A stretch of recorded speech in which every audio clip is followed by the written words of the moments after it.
Welcome back to all of you. My name is Hannah और आज के इस वीडियो में हम बात करेंगे ट्रेड फेयर एंड एग्जीबिशन की और उसके क्या ऑब्जेक्टिव्स होते हैं, उसके क्या फंक्शंस होते हैं, planning for the trade fair and exhibition के लिए कौन कौन सी प्लानिंग की जाती है और उसके क्या एडवांटेज एंड डिसएडवांटेज होते हैं। ये सारी चीज़ें हम पढ़ने वाले हैं, लेकिन इस वीडियो में हम सिर्फ 3 चीज़ें पढ़ेंगे: ट्रेड फेयर एंड एग्जीबिशन, उसके ऑब्जेक्टिव्स एंड उसके फंक्शन। तो आइए स्टार्ट करते हैं। तो सबसे पहले बात करते हैं ट्रेड फेयर्स किसे कहते हैं एंड एग्जीबिशंस किसे कहते हैं। देखो, मार्केट के अंदर जो पैसे वाले बिजनेस वाले लोग हैं वो अपने बिजनेस को प्रमोट करने के लिए, उसकी और सेल्स को बढ़ाने के लिए इवेंट ऑर्गेनाइज करते हैं जिसको बोलते हैं ट्रेड फेयर्स एंड एग्जीबिशन। सारे जो बड़े बड़े लोग हैं वो मिलकर trade fair and exhibition organise करते हैं जहाँ पर वो अपने बिजनेस को प्रमोट करते हैं। ये एक प्रमोशनल टूल होता है। प्रमोशनल टूल मतलब सेल्स को बढ़ाने का एक जरिया होता है, जिससे क्या होता है, प्रमोशन होता है उनका और उनके प्रोडक्ट का। ठीक है, यहाँ पे फेस टू फेस मीटिंग होती है, ज़्यादा से ज़्यादा कस्टमर्स अट्रैक्ट होते हैं और वह इस ट्रेड फेयर्स एंड एग्जीबिशन में हिस्सा भी लेते हैं। ठीक है, तो सबसे पहले ये तो था इंट्रो। अब बात करते हैं ट्रेड फेयर किसे कहते हैं। ट्रेड फेयर्स, मार्केट में ना एक इवेंट ऑर्गेनाइज किया जाता है जिसका नाम होता है ट्रेड फेयर। फेयर मतलब तो हम सभी जानते हैं मेला, और ट्रेड का मतलब होता है व्यापार, जो मतलब व्यापार करते हो। तो ट्रेड फेयर मतलब एक ऐसा बड़ा सा मेला लगता है जिसमें बहुत सारे लोग आते हैं, अपने प्रोडक्ट को दिखाते हैं, सेल करते हैं। इन्हीं को क्या कहते हैं, ट्रेड फेयर कहते हैं। इसमें क्या होता है, बड़ी बड़ी इंडस्ट्रीज के लोग आते हैं और कमर्शियल बायर्स होते हैं। इसमें हम जैसे नॉर्मल बायर नहीं होते। कमर्शियल बायर मतलब जो कंजप्शन के पर्पस से चीज़ों को नहीं खरीदते, जो किस पर्पस से खरीद रहे हैं, ट्रेड करने के पर्पस से खरीद रहे हैं, जो अपने सामान को बेचेंगे ना कि उसे कंज्यूम करेंगे। ठीक है, तो ट्रेड फेयर ना बस इतना समझना है कि ट्रेड फेयर मार्केट इवेंट होता है। मार्केट में जो इवेंट होते हैं, देखा है, जब एक्टर्स को अवार्ड मिलता है तो जी अवार्ड करके आता है, ये सारे इवेंट्स। तो इस तरह के ना बिजनेस वाले लोगों के लिए भी इवेंट्स होते हैं जिनको ट्रेड फेयर बोलते हैं। ठीक है, ये एक स्पेसिफिक ड्यूरेशन में एक टाइम पर ऑर्गेनाइज किए जाते हैं।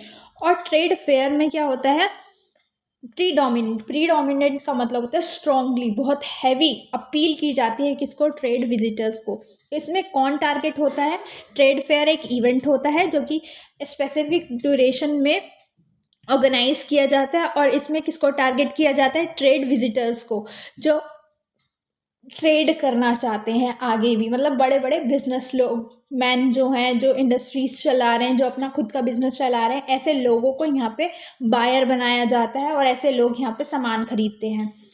तो ट्रेड फेयर इतना समझ में आ गया, इवेंट होता है और एक समय पर ऑर्गेनाइज किया जाता है। इसमें स्ट्रांगली टारगेट किसको किया जाता है, ट्रेड विजिटर्स को, जो ट्रेड करते हों। और यहाँ पर एक इंडस्ट्री अपने गुड्स एंड सर्विसेज को एग्जिबिट करती है और डिमोन्स्ट्रेट करती है। डिमोन्स्ट्रेट मतलब दिखाना, शो करना। एग्जिबिटेड मतलब भी यही होता है कि अपने प्रोडक्ट को शो करना अदर बिजनेसेस को। एक बिजनेस अदर बिजनेसेस को अपना प्रोडक्ट एंड सर्विस शो करता है, दिखाता है, ताकि वो उसे खरीदे। और यहाँ पे चीज़ें सेल कर दी जाती हैं किसको, कमर्शियल बायर्स को। कमर्शियल बायर्स मतलब जो कंजप्शन के पर्पस से प्रोडक्ट नहीं ले रहे, जो ट्रेड करेंगे उस पर्पस से प्रोडक्ट लेते हैं। ठीक है, तो ट्रेड फेयर कुछ नहीं था, एक मार्केट इवेंट था जिसको स्पेसिफिक ड्यूरेशन में ऑर्गेनाइज किया जाता है और इसमें किसको टारगेट किया जाता है, ट्रेड विजिटर्स को, जो ट्रेड करते हैं। यहाँ पे एक इंडस्ट्री अपने गुड्स एंड सर्विसेज को दूसरी इंडस्ट्रीज को दिखाती है, बहुत बड़े लेवल पे होता है। और इसमें चीज़ें किसको सेल करी जाती है, कमर्शियल बायर्स को सेल की जाती हैं। ठीक है, तो ये हो गया ट्रेड फेयर। अब बात करते हैं एग्जीबिशन की। एग्जीबिशन भी सेम ट्रेड फेयर की तरह मार्केट इवेंट्स ही होते हैं। ये भी स्पेसिफिक ड्यूरेशन में ऑर्गेनाइज किए जाते हैं।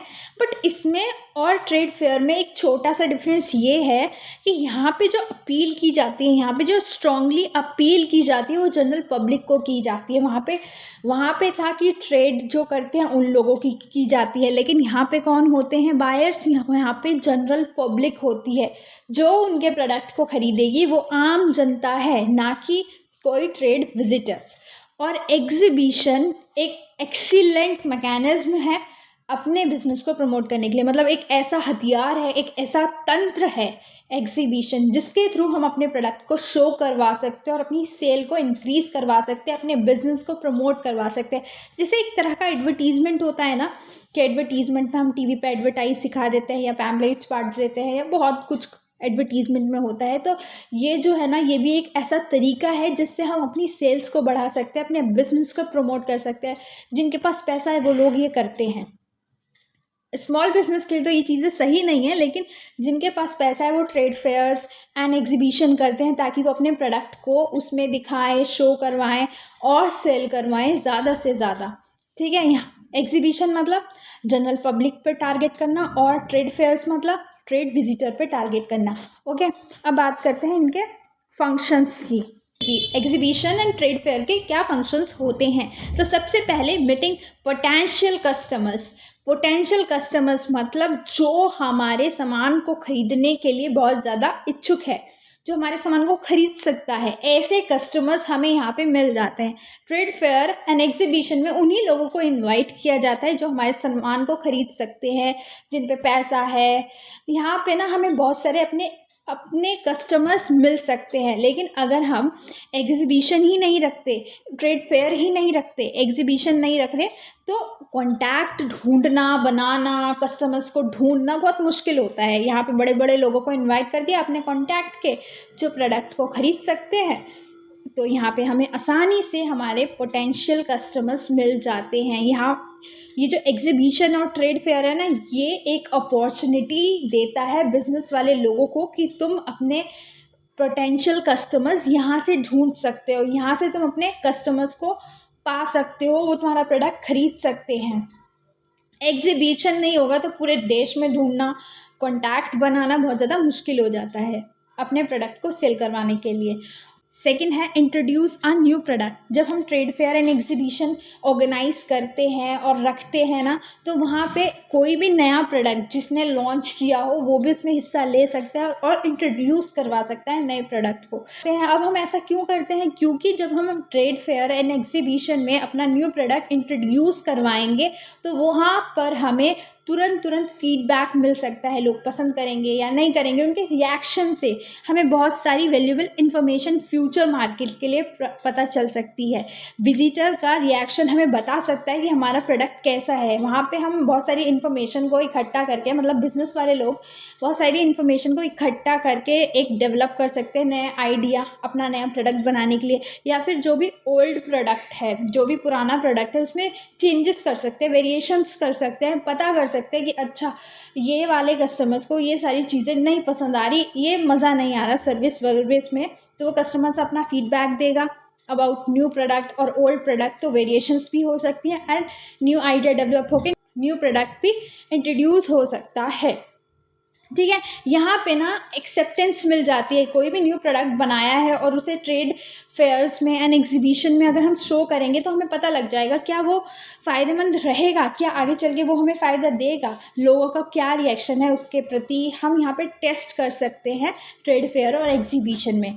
थर्ड पॉइंट है मेक अ सेल। सबसे बड़ा और सबसे कॉमन पॉइंट है किसी भी ट्रेड फेयर्स एंड एग्जीबिशन को रखने के लिए हमें करनी होती है अपने बिजनेस के प्रोडक्ट की सेल। हमें अपने प्रोडक्ट की सेल करनी होती है, इसलिए हम trade fairs and exhibition organise करके या फिर उसमें हिस्सा लेते हैं। ठीक है, तो कॉमन एम जो बहुत सारी इंडस्ट्रीज़ का होता है अरेंज करना ट्रेड फेयर एंड एग्जीबिशन को, क्या होता है? Direct sale. वो अपनी सेल्स को इंक्रीज़ करवाना चाहते हैं। मैंने बताया ना, शुरुआत में लिखा था प्रमोशनल टूल है, ये प्रमोशन करता है हमारे प्रोडक्ट का, हमारे बिजनेस का। तो यहाँ पे जो पहला और सबसे मेन मकसद है ना किसी भी ट्रेड फेयर्स को अरेंज करने का, वो है डायरेक्ट सेल करना, ज़्यादा से ज़्यादा सेल करना। ओके, नेक्स्ट है डीमोन्स्ट्रेट प्रोडक्ट। सबसे बड़ी बात, ट्रेड फेयर्स एंड एग्जीबिशन में अपने प्रोडक्ट को डीमोन्स्ट्रेट किया जाता है, मतलब शो किया जाता है। बहुत सारी ऐसी इंडस्ट्रीज़ होती हैं जिनके प्रोडक्ट बहुत ज़्यादा हैवी होते हैं, हम उनको सेटअप नहीं कर सकते, कॉम्प्लिकेट होता है उनको सेटअप करना। तो ऐसे में हर एक कस्टमर्स को अपना प्रोडक्ट दिखाना बहुत ज़्यादा मुश्किल हो सकता है। तो जब हम trade fair and exhibition arrange करते हैं और रखते हैं तो हम अपने प्रोडक्ट को वहाँ पर डिस्प्ले करवाते हैं। सारे कस्टमर्स देख देख के जाते हैं और सारे उसके जो यूज़फुलनेस, जो उसके फीचर्स वगैरह हैं, वो सब चीज़ देख देख के जाते हैं। यहाँ पे ना कस्टमर्स को ट्रेड फेयर्स एंड एग्जीबिशन में एक अपॉर्चुनिटी मिल जाती है प्रोडक्ट को देखने की, उसके सुटेबिलिटी, उसका यूज़फुलनेस, ये सब वो बहुत डायरेक्ट कांटेक्ट में आकर फील कर सकता है, देख सकता है, समझ सकता है। तो ट्रेड फेयर एंड एग्जीबिशन में प्रोडक्ट का डिमोन्स्ट्रेट किया जाता है। Stimulate the need of customers, मतलब कस्टमर्स की नीड यहाँ पे बन जाती है डिमोन्स्ट्रेशन से जब हम किसी भी प्रोडक्ट को डिमोन्स्ट्रेट करते हैं, दिखाते हैं, कस्टमर अट्रैक्ट होता है उसके फीचर्स से, उसके यूज़फुलनेस से, उसकी सुटेबिलिटी से। तो ये बहुत ज़्यादा इफ़ेक्टिव मेथड होता है। उनकी जो नीड्स है ना, जो नई भी आ रही होंगी ना, उनको अगर ऐसा भी लग रहा हो कि मुझे इस प्रोडक्ट की ज़रूरत नहीं है, तो देखने के बाद, फील टच करने के बाद, उसके फ़ायदे जानने के बाद, ये सब करने के बाद कहीं ना कहीं जो उनकी हिडन और सरप्रेस्ड मतलब जो दबी हुई नीड है ना, वो ऊपर आ जाएंगी और कहीं ना कहीं कस्टमर्स को लगने लगेगा हाँ हमें इस प्रोडक्ट की नीड है, और वो उसे खरीद लेगा। तो ट्रेड फेयर एंड एग्जीबिशन का मतलब भी कस्टमर्स की नीड को स्टिमुलेट करना होता है। ओके, नेक्स्ट है गैदर कॉम्पिटिटिव इंटेलिजेंस। देखो, मार्केट में कॉम्पिटिटर प्रोडक्ट बहुत सारे अवेलेबल हैं। ट्रेड फेयर्स एंड एग्जीबिशन में बहुत सारी इंडस्ट्रीज़ अपने प्रोडक्ट को डिस्प्ले करती हैं, दिखाती हैं सामने वाले को, वहाँ पे देखते हैं सब लोग। ठीक है, अगर एग्जीबिशन हो रहा है तो वहाँ पे जनरल पब्लिक आई हुई है, लेकिन अगर ट्रेड फेयर हो रहा है तो वहाँ पे कौन आए, ट्रेड विजिटर्स आए हैं। तो बहुत सारी इंडस्ट्रीज़ जब अपने प्रोडक्ट को डिस्प्ले करवाएंगी तो बहुत अच्छे से दूसरा कॉम्पिटिटर भी उसके प्रोडक्ट को देख सकता है, और बहुत ज़्यादा इजी हो जाता है कि उसके प्रोडक्ट में क्या फीचर्स हैं, क्या बेनिफिट है जो हमारे में नहीं है। तो यहाँ पे वो और इन्फॉर्मेशन गैदर कर सकता है सामने वाले के प्रोडक्ट से, अपने कॉम्पिटिटर के प्रोडक्ट से वो बहुत सारी इन्फॉर्मेशन को कलेक्ट कर सकता है, अगर वो समझदार इंसान है तो क्योंकि यहाँ पे कॉम्पिटिटर प्रोडक्ट भी डिस्प्ले किया जाता है और बहुत ज़्यादा आसान हो जाता है उसके फीचर और उसके बेनिफिट को समझना। लास्ट पॉइंट है deal with service and other customers problem.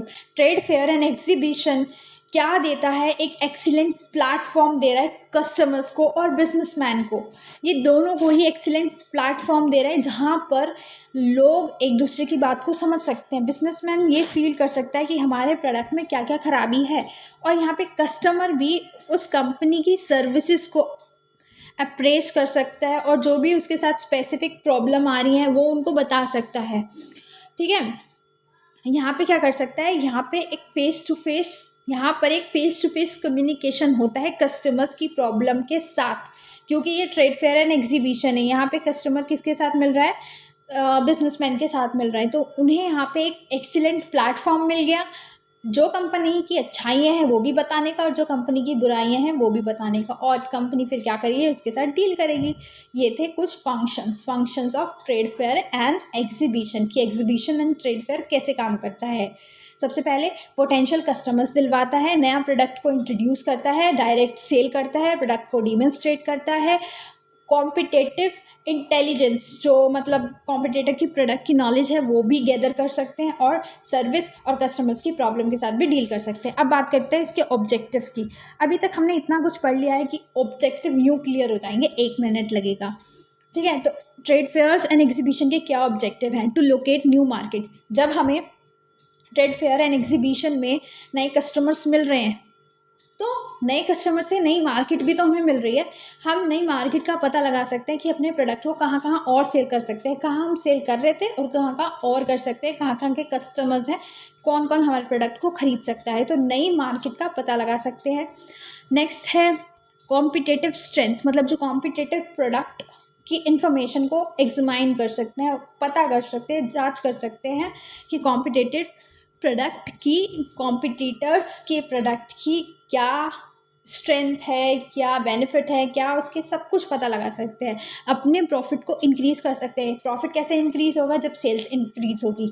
और ट्रेड फेयर्स एंड एग्जीबिशन को रखने का मतलब ही सेल्स को इंक्रीज़ करना होता है। इससे क्या होगा? जब प्रॉफिट इंक्रीज़ होगा तो कंपनी की जो इमेज है वो ऑटोमेटिकली इम्प्रूव होगी। कंपनी जब अपनी चीज़ों को डिमॉन्स्ट्रेट कर रही है तो जब लोग उसके टच में आ रहे हैं तो फील कर पाएंगे कि अच्छा कंपनी कहाँ स्टैंड करती है, कंपनी की क्या इमेज है। और ट्रेड फेयर एंड एग्जीबिशन का ये भी ऑब्जेक्टिव है, यहाँ से हमें क्रिएट कर सकते हैं अपने और डेवलप कर सकते हैं रिलेशनशिप विद प्रॉस्पेक्ट। एक तरह से मान लो कि हम कस्टमर्स के साथ क्या कर सकते हैं, यहाँ पे रिलेशनशिप क्रिएट कर सकते हैं और उनको डेवलप भी कर सकते हैं। ठीक है, नेक्स्ट पॉइंट है आइडेंटिफाई रिक्वायरमेंट्स। कस्टमर्स की क्या ज़रूरतें हैं हम यहाँ से फील कर सकते हैं। Businessman trade fairs and exhibition से ये पता लगा सकते हैं कि कस्टमर्स की क्या रिक्वायरमेंट्स हैं, क्या कस्टमर चाहता है, क्या उसकी वांट है। ठीक है, नेक्स्ट है इंक्रीज सेल्स।